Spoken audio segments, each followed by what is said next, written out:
मैं ऑनेस्टली एक बेट लगा सकता हूँ, तुम अपनी लाइफ की 90 टू 99% प्रॉब्लम का रीज़न गलत जगह पर ढूंढ रहे हो। तुम्हें लगता है कॉन्फिडेंस कम है, फोकस नहीं रहता, डिसिप्लिन नहीं है या फिर मोटिवेशन नहीं टिकती, लेकिन प्रॉब्लम कहीं और ही होती है। और सच क्या है तुम्हें पता है? ये सारी जो प्रॉब्लम्स तुम्हें लग रही हैं ये सिर्फ सिम्टम्स हैं और एक्चुअल डिसीज कुछ और ही है। और जब तक हम सिर्फ इन सिम्टम्स पर ध्यान देंगे हम एक्चुअली डिसीज के कोर तक बिल्कुल नहीं जा पाएंगे। इसका एक और नुकसान होगा कि हमारी लाइफ और ज़्यादा मेसअप हो जाएगी। चलो इस चीज़ का एग्जांपल लेते हैं। फॉर एग्जांपल अगर हमारे फेस पे पिंपल्स आने लगे तो हम क्या करते हैं? हम सोचते हैं कि नया फेस वॉश लेते हैं या फिर नई क्रीम लेते हैं, या सिंपली हम जाकर यूट्यूब पे सर्च करेंगे हाउ टू सॉल्व दिस, और उसके बाद यूट्यूब पे कुछ वीडियोस भी सजेस्ट होंगी।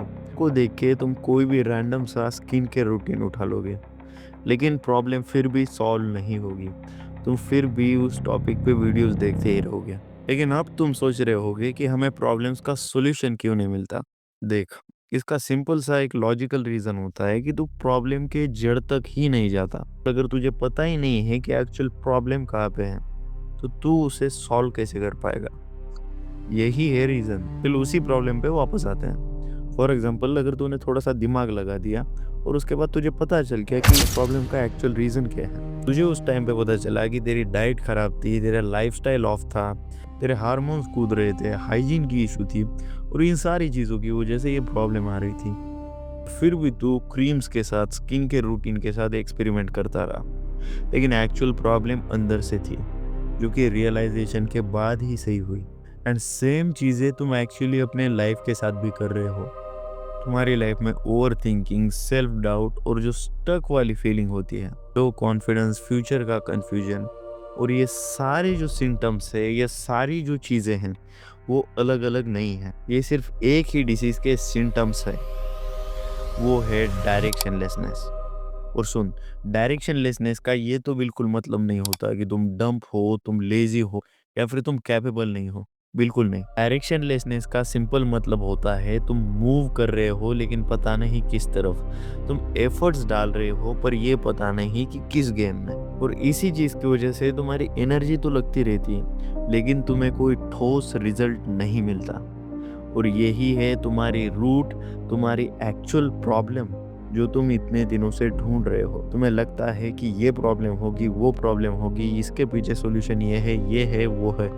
लेकिन मेरे दोस्त, एक्चुअल प्रॉब्लम है डायरेक्शनलेसनेस। देखो, अब तुम्हारे दिमाग में एक क्वेश्चन आ रहा होगा कि ये क्यों डेंजरस है, तुम्हें ये क्यों इतनी घातक लग रही है।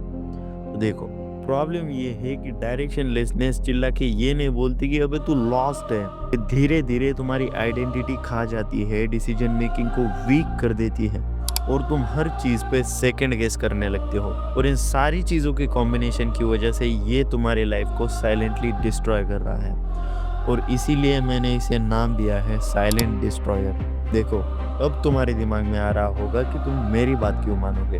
देखो, मैंने पर्सनली देखा है कि पढ़े लिखे लोग, मेहनती लोग, टैलेंटेड लोग इसीलिए पीछे नहीं रह जाते क्योंकि उनमें टैलेंट की कमी होती है। वो इसीलिए पीछे रह जाते हैं क्योंकि उनके डिसीजन में क्लैरिटी ही नहीं दिखती। और इसी चीज़ की वजह से उन्होंने क्लियरली कभी ये डिसाइड ही नहीं किया होता कि मैं जा कहाँ रहा हूँ। और बिना डायरेक्शन के डिसिप्लिन रैंडम हो जाता है, मोटिवेशन टेम्परेरी रह जाता है, हार्ड वर्क भी वेस्ट हो जाता है। देखो, अगर तुम्हें इस वीडियो को देख के ये लग रहा है कि मैं गलत चीज़ों को फिक्स कर रहा हूँ, तो गुड, मतलब वीडियो का टारगेट सक्सेसफुल हो गया। तो नेक्स्ट वीडियो में मैं तोड़ के दिखाऊंगा कि कैसे पता चलता है कि तुम डायरेक्शनलेस हो और क्यों ज़्यादातर लोग इस बात को एक्सेप्ट ही नहीं कर पाते।